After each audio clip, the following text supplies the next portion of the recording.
Welcome to Letters from Caregivers, where we take caregiver stories and turn them into songs. This week we're collaborating with AHI to tell Marg's story. Marg was an Olympic runner who experienced being a care recipient as well as a caregiver. And I is a singer-songwriter who just released his incredible third album, Prospect. He's been on the cover of Rolling Stone Germany and is currently charting in the UK.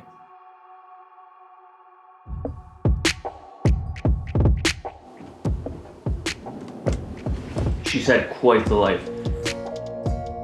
She was a competitive runner. Her high school coach said she's the toughest little fighter he's ever seen. I used to run track in high school too. I was a runner. Stan Smith's laced up on the track, I run it. High school, first race, ever ran and I won it.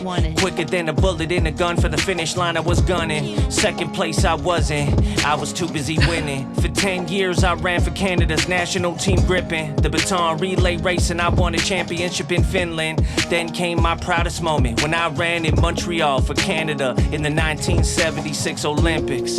I fell in love with the man I thought was forever. I couldn't see the future without the two of us together.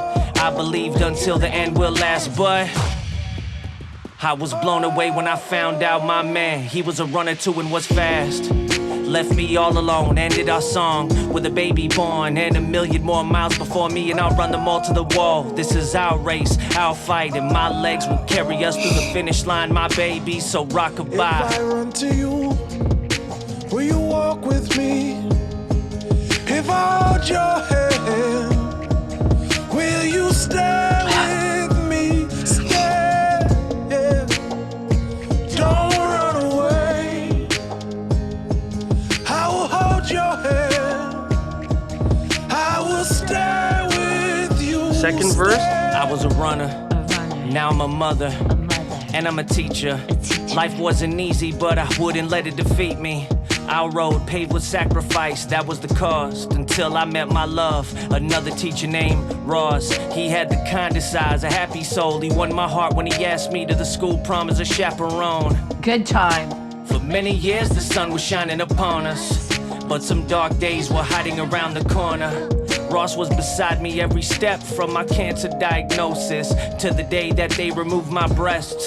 He helped with my drainage tubes, with me through the chemo. Ross, I nicknamed him Dr. Prick when he'd give me my weekly shots. We laughed, we cried, he'd hold me tight and tell me everything's gonna be alright. Taught himself how to cook, beautiful meals we ate, every night a new cuisine. He brought me the world on a plate, and when I felt better, we knew these new years were a gift. We started living our best life, went on bucket list trips, sold a house in the city, moved to a smaller town.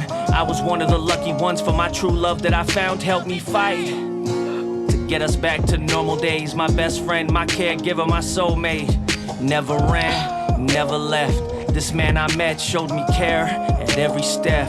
The runner. If I run to you, every moment of our lives were magical. if I hold your hand, will you stay with me? Stay. We always were together. Don't run away. I will hold your hand. And we always held I will hands. stay with you. Stay. I started noticing something off with Ross. I could see it in his face. He was more and more in pain. Then in the doctor's office, my heart split in half when my Ross was diagnosed with terminal liver cancer. Oh no, oh God. Yesterday was happiness, today the sad's back. And given his age, he was too old for a transplant. The world turned our tables, so I'm gonna have Ross's back. For every runner there looms a finish line. But every day I'd cry when Ross told me he didn't wanna die. I never left his sight. That man was there for me, so I had to be there for him 24/7. I cared for him, set a baby monitor up for when we were in different rooms. I slept with my arm on him to know when he'd get up to move. The kids would come over often to help and bring us food, and near the end there was a hospital bed in the living room. How did he do it? How did he do it? How did he deal with the heartbreak and the pain when he was seeing me in this state and taking care of me all day without ever taking a break? I get 20 minutes a day from a support worker. The joy felt when a neighbor would bring over a warm meal. The stress and the exhaustion, the resentment and the guilt. And through it all, I never wanted to be with anyone else. From my first dance at the prom to the day Ross was gone, we never ran, we never left. We held each other arm in arm, step by step, heart to heart, side by side, with no regret. Laid to rest, he was the best, this man I met, the runner. If I run to you, will you walk with me? What do I say? If I hold your hand, Ross was my life. will you stay with me? Stay. So guys, thanks. Sorry. I lost my mom to cancer when I was 17, and to hear your story, I now understand the love that my dad felt for my mom. I get it now. Now Ross will be a part of us. Like, I'm trying not to get emotional, but I believe like when people do stuff like that, it inspires others to do the same. You know how often I'm going to listen to this song? When I'm having a bad day, when I need to be close to him. This is so important to me. If I hold your hand, will you stay with me? Stay. Thank you, Marg, for letting us tell your incredible story, and thank you to all the caregivers out there for everything you do.